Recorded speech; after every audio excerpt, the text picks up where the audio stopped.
নমস্কার বন্ধুরা, পিয়ালিস পোয়েট্রিতে আপনাদের সকলকে স্বাগত জানাই। আজকে রবিবার, ছুটির দিন, তাই আমি আপনাদের সঙ্গে একটা সুন্দর মুহূর্ত কাটাতে চলে এলাম। আমাকে একটা দিদি অনেক দিন ধরে রিকোয়েস্ট করেছে যে একটি কবিতা বোন আবার শুনিও। নিশ্চয়ই দিদিটার ভালো লেগেছে। যাই হোক, তোমাদের ভালোবাসা এবং বড়দের আশীর্বাদে আমি অনেকটা পথ এগিয়ে যেতে পেরেছি এবং আমি যে কবিতাগুলো আমার ভালো লাগার বিষয়গুলো তোমাদের কাছে আমি তুলে ধরতে পেরেছি।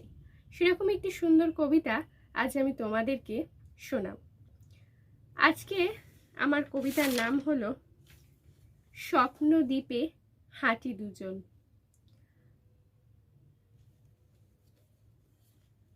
কবি রীতা ফারিয়া রিচি। শুরু করছি।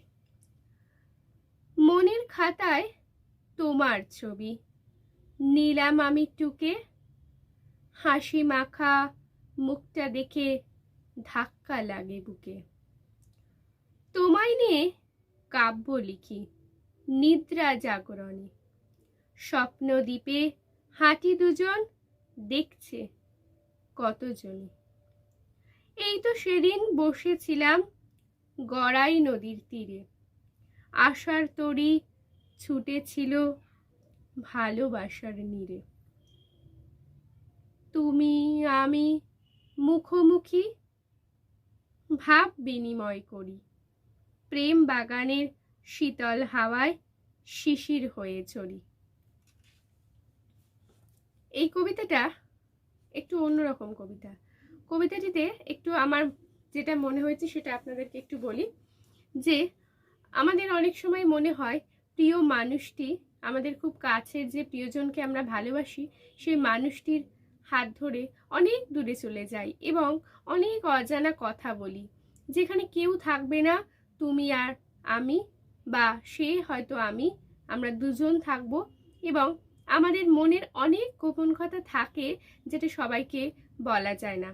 সেই প্রিয় মানুষটির কাছে সুখ দুঃখের কথা আমরা ভাগ করে নিই।